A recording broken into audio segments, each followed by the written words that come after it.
Today, on this National Entrepreneurship Day, we are not just here to celebrate an occasion, we are here to ignite something powerful, truly powerful. Entrepreneurship is about daring to dream, taking risks, taking calculated risks in fact, and building the future. It's about people who see challenges as opportunities and are not afraid to create change. I am T. Venkatasindha Krishna, the campus ambassador of our ESL, that is the Business Incubation Center MREC, and I consider it my absolute pleasure to welcome you all to this inspiring event at Maladi Engineering College. Now, it's my privilege to introduce a guest who perfectly embodies the spirit of entrepreneurship. We are thrilled to welcome Mr. Rudvik Dharamkar, the CEO of Flecker, a visionary company setting new standards in sustainable innovation. Mr. Dharamkar is not just a leader, he is a change maker, pushing boundaries and paving the way for others to follow. Beyond his work at Flecker, he is an advisor at Mustafa Foundation India, empowering communities and driving social change. His achievements have made waves across the industry. He has been featured in Business 360, honored with the Global Teen Hero India title, and recognized by the Global Alliance for Mass Entrepreneurship for his contributions. Today, he joins us to share the lessons and experiences that shaped his journey, and I know his words will resonate with each one of us. So please give him a huge round of applause, everybody.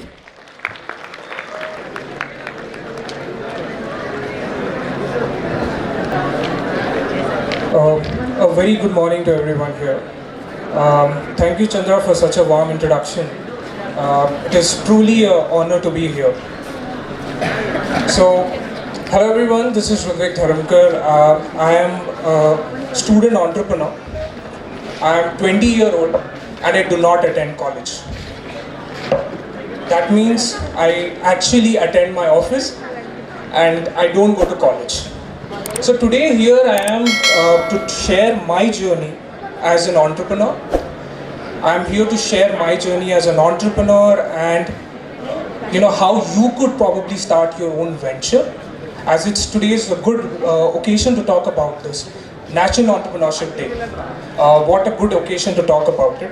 So today here I am sharing my journey as an entrepreneur and also giving you a little bit of more insights about how you could probably start your own entrepreneurial venture or you could start your own business.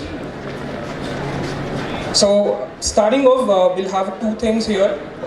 In the initial stuff, we'll discuss about my journey, and at the later part I'll give you more insights on how you could probably do this. So my journey as an entrepreneur began, I was 13, right? Before to entrepreneurship, I was eventually working on my YouTube page where I would record content, edit it, post it online. The thing is here that while I started my content creation journey, the problem with me was that I did not have friends. My friends lived far off, from my home, and I had a lot of time to actually try things. So that is when exactly I started content creation on YouTube, where I would record myself on tech content. I would educate people on tech content and post it online. At this point of time, when I was actually posting content online, what I would do is, when I'm actually recording videos, that would help me communicate effectively. So I worked on various skills, if I really talk about it. When we are talking about content creation on YouTube, the first thing that comes is recording yourself, where you're working on your communication skills, video editing skills, your graphic designing skills, like when you're actually putting up a thumbnail or something like that, you're doing all of that. So I started with my first page. I remember when I was 13, when I would record myself, post my videos online, on educating people on tech content. That's how I started my journey. When was the first time when I grabbed a full-time internship? What was my age when I grabbed my first internship? I was just 14. So at the age of 14, I grabbed my first internship, where I was working for a news agency named Ground News, where I would edit about 4 videos every day. This all happened because I did not really have, a lot of friends back then. I wanted to do something. My parents have invested a lot into my education. I always used to feel that, Ritvik, you should be doing something apart from what is being taught in your school. So that's when I thought of, ways on how I could make money online. So that was a title I used to search a lot back then when I was 2016. So I would Google around things like how to make money and all of that, and it was not an easy way to find. And that's how I initially began my journey. I started off with this where, I used to record videos and all of that. I have developed my initial skill set here. I learned video editing, I learned graphic designing, I became well in communicating. So that's how I got my first internship. So do you guys know what exactly is Internshala? Anybody is having an idea for Internshala? Anybody's been on Internshala? You can raise your hands if you know what exactly is Internshala. How many of you guys know Internshala? Please raise your hand. A small number. Why? You guys are not working on yourself?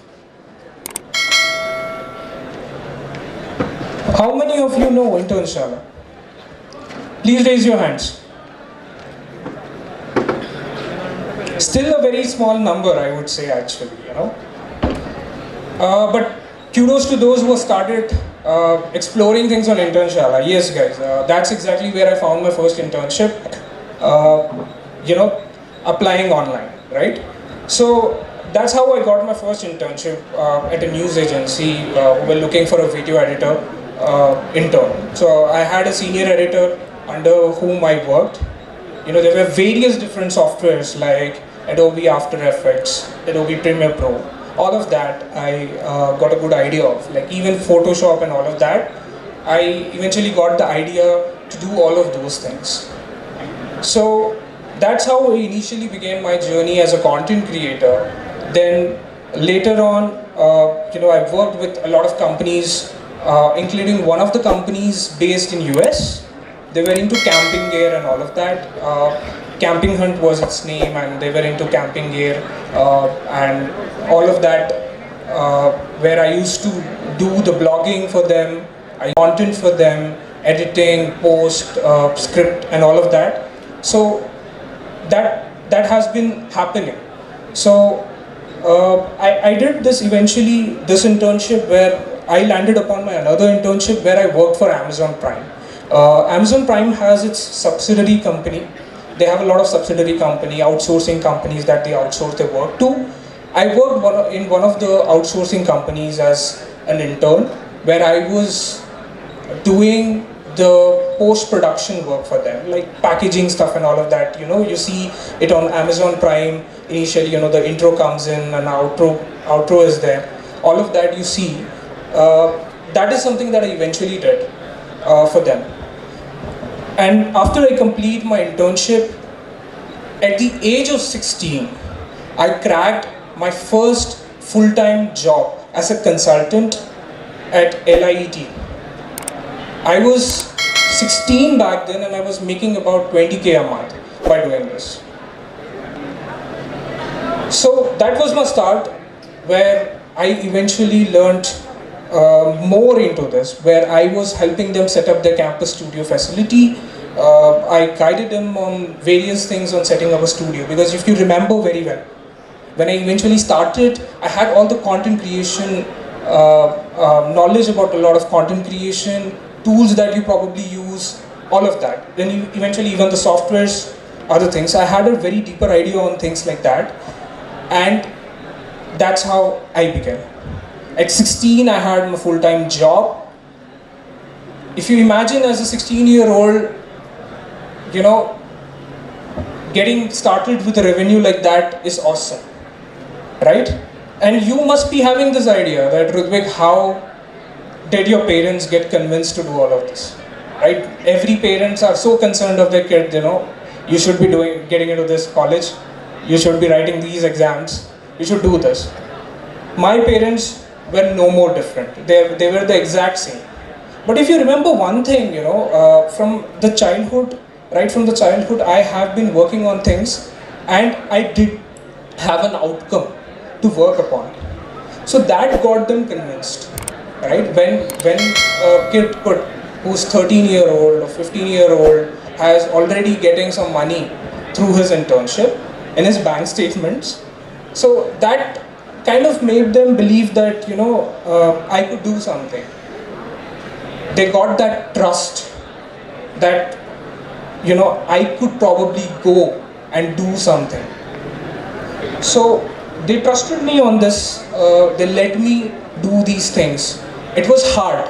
My school did not support me back then, with a very simple idea that my academics might get disturbed. So my school did not really give me permission to pursue with them. So I had to eventually drop out when I was in 12th, when I had my full-time job. And I had my parents forced me to actually continue my education rather than dropping out completely. So I had to enroll in NIOS. So to those who don't know what NIOS is it's an open schooling option for those who wanted to do something else.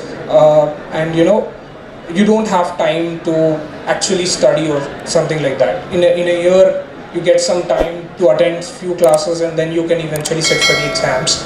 So that's how you know, I thought of getting into this. And my parents then came in. They understood, Ritvik, I think you have something to do. You're doing something, we don't know what exactly you're doing, but you're progressing, so that's fine. You could go and do it. And when I eventually had the support of my parents, I knew I could make it in this world. So then when I was you know, working in my full-time job, I had a wonderful boss. Okay, he might have delivered a talk here as well before, if you guys have heard him. It's Dr. Hafiz Basha, who has been the former CEO for Osmania University, and also he's now advisor at ESCI and Osmania University as well. So he's a wonderful person. When I was there with him, he was my boss. He was somebody who's heading the incubation center at LIET campus. So the entrepreneurial spirit in me began when I eventually started interacting with him, where, you know, I would see he would be sitting in his office. A lot of students would come and actually sit and do their work in his office. You know, that was not something very common that I've seen in a lot of other colleges. So when I saw Dr. Hafiz actually, you know, treating how he's treating a lot of his students, and personally the way he treats me, I think that was very different. That was something very warm and nice that I don't usually see. And when Dr. Hafiz have supported me for this, you know, Rudvik, you're doing great. And you know, when I was actually about to leave the job, he actually got to know about my age, that I was just 16. So he got so impressed with that, and he has actually guided me to start my own venture. Because, you know, while I was working in a full-time job, I did have time to eventually work on some freelancing options. So I did explore a few freelancing options. You know, I closed my first sale as a freelancer, making about 10,000 for a construction company, and it was awesome. So I shared the similar experiences with Dr. Hafiz, that you know, this is what I'm actually doing, and you know, this is my idea, that probably there's a lot of requirement around education institutions, healthcare, and other industries. There's a lot of requirement. People need branding and marketing solutions. So when I pitched this idea to Dr. Hafiz, he was actually convinced. He was actually convinced that this is something that you could probably do. I know very well that I was somehow aware about the placement scenario in a lot of colleges, so I wanted to try a different path and see. So that's the same thing that I discussed with him, and he decided to let me do these things. So he told me that you could set up your company and you could offer these services. You can get an agreement with other companies, colleges, hospitals and all of that, and provide them services. So let me exactly we do at Flecker. Flecker is a branding and marketing company. We're based in more than 5 countries. Where in two of the countries we have our offices, that is UAE and UK. We're setting up to expand our company in other countries like Nepal, Australia and Canada. So we are working on that, we are almost there. We've served more than 100 plus clients in last 2 years, and our team is about 10 plus people, right? So this is something that I did in past 2 years. Just because I was at right place, at right moment and with the right person, right? So after getting a guidance like that, I started my company, and it literally did well. The very idea, when I heard, there are agencies who are doing work for a lot of bigger colleges, bigger, institutions out there, bigger companies, but the small companies were not really taken care of. And even the traditional businesses, like if I give you a very excellent example, Tapadia Diagnostics is our client. It's a very traditional business that exists around 35 years, and they're not so well branded. Now if you see the metro ad campaigns and all that we do for them, they're entirely very different from what it was known earlier. So that's how technically, things started for me. Right from a very small idea as a freelancer, when I closed, I found an opportunity in the market. So for anybody who want to be an entrepreneur, many people don't understand that you need to get exposure to multiple things. If you are in a nutshell, and if you're not getting, if you're in your comfort zone, you do not get exposure to various things. So then eventually, starting off my company, I started upon to work on various things. We've progressed well into a lot of departments. Eventually, if I tell you, we are also into helping companies get registered. We provide registrations, taxes, compliances, all of that sort of work. We also help them with compliances part. We also help them with getting their website online, maybe a mobile application or a customized ERP software and all of that. We've been doing that since a very short span of time. We've been doing that since it's been just 2 to 3 years, and this has been our journey. So sometimes I, really think about how life has turned for me. While I was in my 10th standard, all I wanted to do was, I was a UPSC aspirant, so I wanted to be an IAS or something. And it was very different from the path that I'm currently on. So when I eventually looked into it, I wanted to take history as my major subject and focus on that in my 11th. But somehow, I got a little bit more inclined towards commerce. I got a little bit more inclined towards business. It's not that, if I would have gone into HEC or, if I would have taken history as my major subject, I would have landed upon a different thing. I don't claim to be that, but what I'm trying to say is just that right direction, a little bit of mindset shift that, I wanted to probably get into business in the long run. The only idea was very simple. I do tell it to a lot of students, a lot of friends that I meet. Why do you want to compete in a race where a lot of people are, participating, where a lot of people are running? Why do you want to compete in such a race?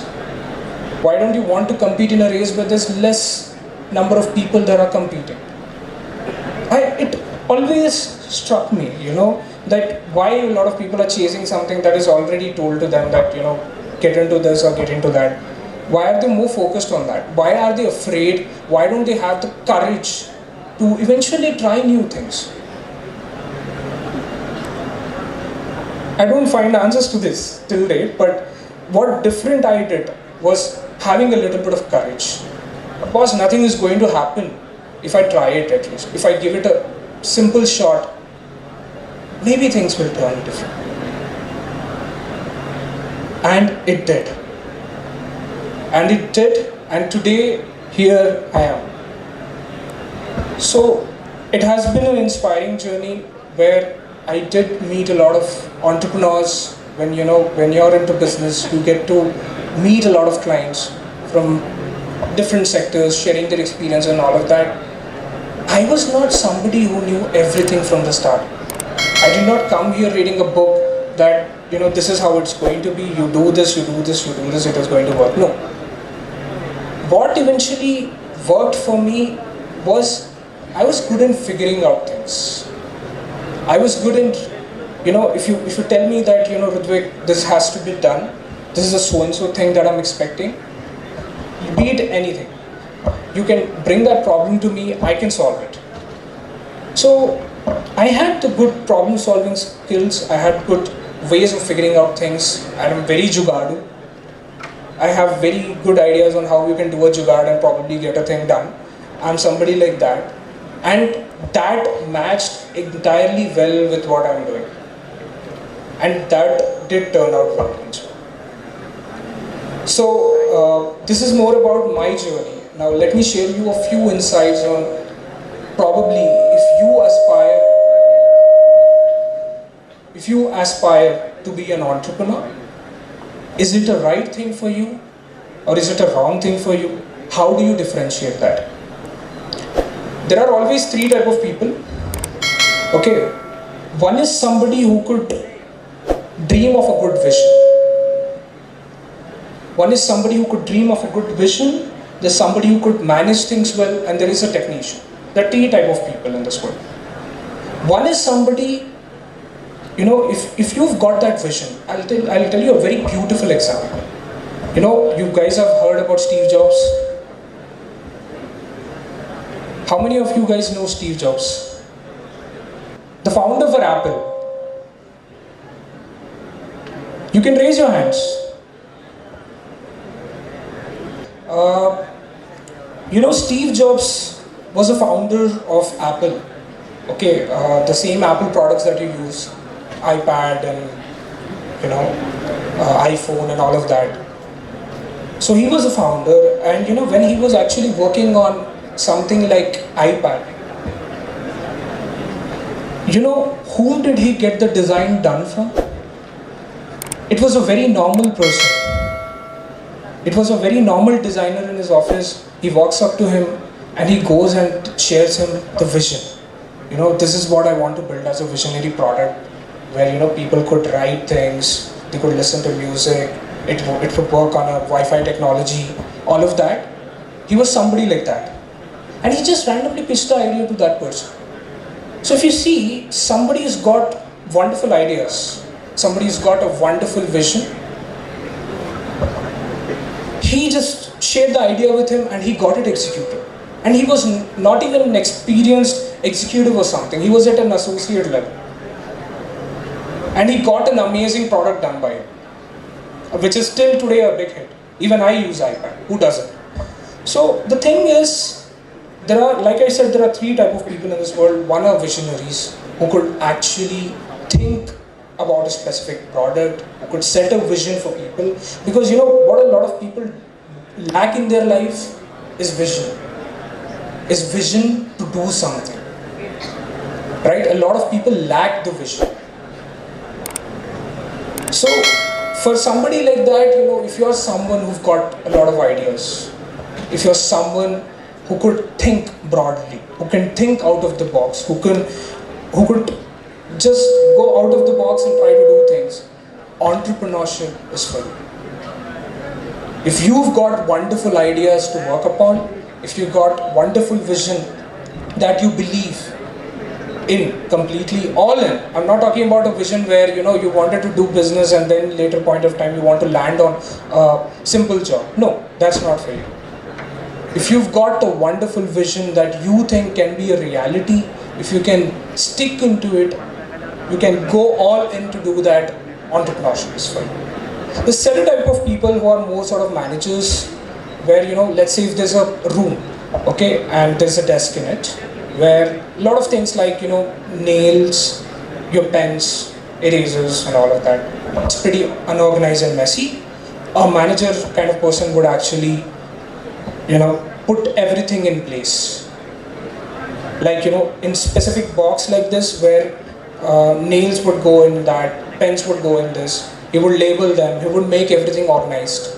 So the manager kind of people who are the ones who could actually manage everything really well for you, make it more organized and do it. That's another thing. The third type of people, where I'll give you an example with video editing here.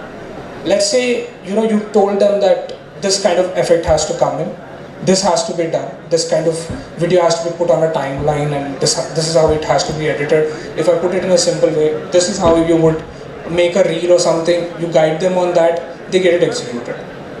So to be an entrepreneur, you have to go through all of these three phases. And I don't say that you would only do this when you get into an internship or college, somewhere out there, and you would do it. No. What I'm saying is you could start anywhere. You can begin with anything, right? If I give you a very simple example, how many of you guys participate in clubs and college events? How many of you guys participate in college events, clubs? How many of you guys are members of it, trying to do something? How many of you guys are?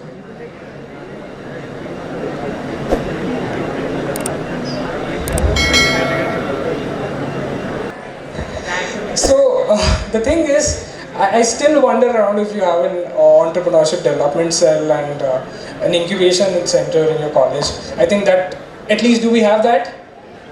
Do we have, how many of you guys are aware about it? Entrepreneurship development cell, incubation center. Not many actually. Okay, good. Good to hear that. A lot of colleges out there do not have this still. There's no entrepreneurial spirit in a lot of colleges. So one thing, like I said to you, where you are clueless about where to begin, your college clubs, communities, and the entrepreneurship development cell, the incubation center, all of these things are where you could probably start things. You may ask how. See, like I told you, you need to know something about setting up a right vision, something about being a good manager, something about doing good technical work and all of that. It's hard. But you need to know all of these three things. You need to get the experience of all of these three things. That would only be possible when you actually get the exposure. If you're sitting at home, you're not getting exposure to anything, or you're just into the regular academics, where do you think you will get to know things from? I know, guys, I'm of your age, and I know, it always feels like we know a lot of stuff, but we actually don't. All the real knowledge and all, that is not that great to keep going in life. So, how a person builds his or her career is on experiences. When you've got such a good college that got a lot of good infrastructure for you, got a lot of good things in it, maybe like an incubation center or EDC cell, you should be probably somebody who should be trying these things. You should be getting into your college clubs and all to participate, where this is more like a mini ring for you, where you will get exposure to things, fewer things like politics also. Many other things you will get exposure to that probably, when you're stepping foot in your corporate journey, you will get an early exposure to it here. So it's pretty important that you do participate in these things. And what really happens when you participate? Who knows, maybe your college will take you to some MSME hackathon in some other college. You would get to see people. You would get to see people who started their entrepreneurial journey. You would see amazing ideas out there, and you would actually get inspired. This is pretty possible, isn't it? So first thing I would say is, do this thing. Be part of your college clubs, be part of your college communities, be part of your entrepreneurship development cell, be part of your business incubation center. I think that's where you get a lot of early exposure on things like this. The second would be to get internships. I've done more than 5 or 6 internships, and all the 5 to 6 internships, my ex-bosses have been more sort of my mentors. So it's pretty important that you get exposure to things like these. You go out, do an internship, and just get the exposure to things. See, if at this point, when you're blank about things, you don't know where to begin with, and you're eventually starting, if you don't have a skill set, if you don't know what to do, you will eventually have to close your startup. Because you need to know, you have to be good in at least one thing, maybe branding and marketing, maybe you're good at tech, maybe you're good at coding or something. Why don't you try that? Right? If this was a 40-year-old telling you that, I've been there, I've been through your journey, I've seen. No, boss, the circumstances have changed. I'm telling that I'm 20-year-old, almost of your age, doing this. So why can't you? So get exposure to things, go out, try to do something apart from academics.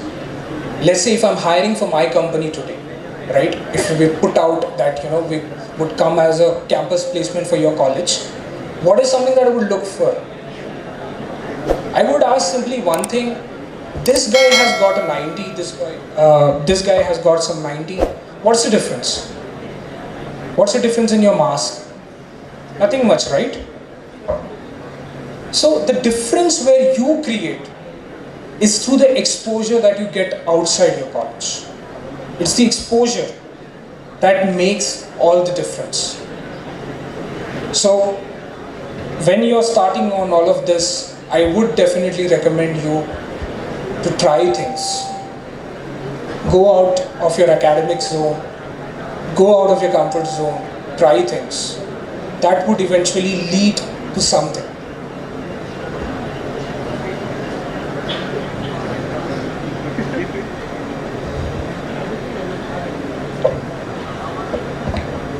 So this is something that is about how you could start. Let me tell you one thing, guys, that when we are talking about the startup ecosystem today,